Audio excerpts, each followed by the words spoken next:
Now hear me out on this. Edutainment doesn't need to be a bad word. It's all about context.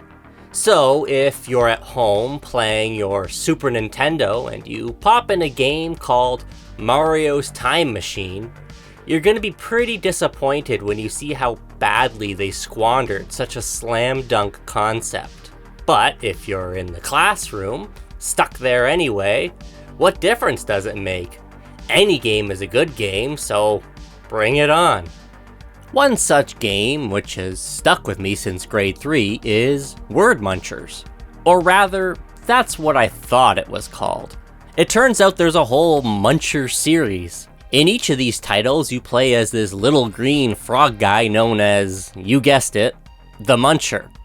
An obvious Pac-Man stand-in if I've ever seen one. Instead of eluding ghosts, however, it's the dreaded Troggles that work to thwart the Munchers' munching. In Word Munchers, the focus is on enunciation. For instance, you must eat words that contain the letter E, as in bell, or perhaps it's O, as in moon. If you eat the wrong word or touch a Troggle, you lose a life. The end result is you sitting there, oohing and eyeing, feeling very dumb as you struggle with a difficulty setting meant for 5th graders. Jeff Foxworthy would have a field day with this one. And there's also a Math Munchers game, but who gives a shit about that? The best of the bunch and the focus of today's video is Super Munchers. This is the one I remember playing as a kid, even if I thought it was called Word Munchers.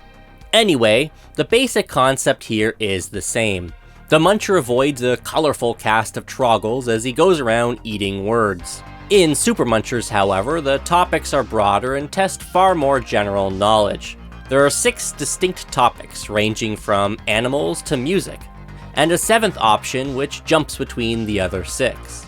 This is the one I like best, although to be fair, I'm much better at animals. Face it, once the game tells me to pick out models of cars or historical figures not born in the 1700s, I'm a lost cause.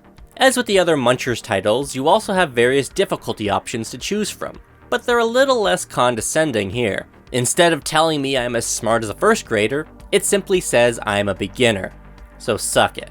Anyway, from what I can tell, the higher difficulties affect the types of words you'll munch rather than adjusting enemy behavior. So on the topic of animals, you'll still see things everyone recognizes like cats and dogs, but you might also come across something called a jerboa, which to my surprise wasn't a snake, but rather a kind of desert mouse.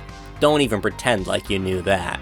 At this point you might be asking, what makes this Munchers game more super than the others?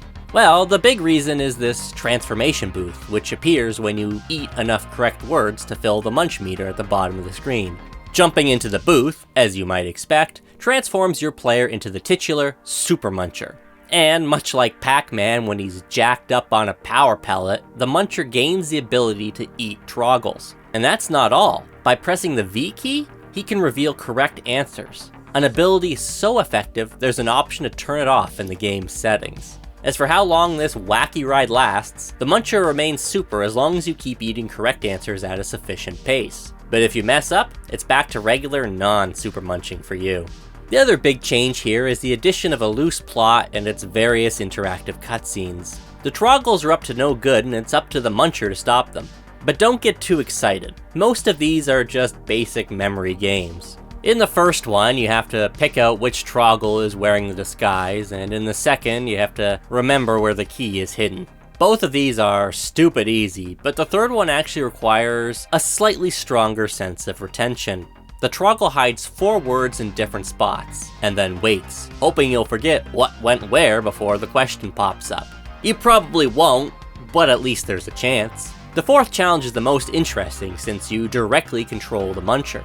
This time you have to fly over a cliff, dodging anvils and rocks, and collecting numbers. I remember this being pretty hard as a kid, but since I had to purposely lose to get footage for this video, it's clear my passion for games greatly outmatched my actual skill. Either way, it's not really a big deal if you screw up. All that happens is the game sends you back and makes you clear 3 more screens to try again. Considering the whole story loops after the climactic showdown, it's all a bit arbitrary. The real goal is to rack up a high score and get your name into the Munchers Hall of Heroes. Probably the coolest aspect of Super Munchers is that, for a game meant to teach school kids basic language skills, it's pretty dang fun. The increasingly numerous and more aggressive Troggle hordes, combined with the sometimes tricky topics, can make for some pretty nail-biting moments. And with just 3 lives, there's not a lot of room for error. Maybe I need to reconsider the thesis of this video. I only needed 15 to 20 minutes of footage to cut this all together, and I ended up playing Super Munchers for closer to 2 hours. That's time I could have spent doing literally anything else. Has to count for something, right? And you know what?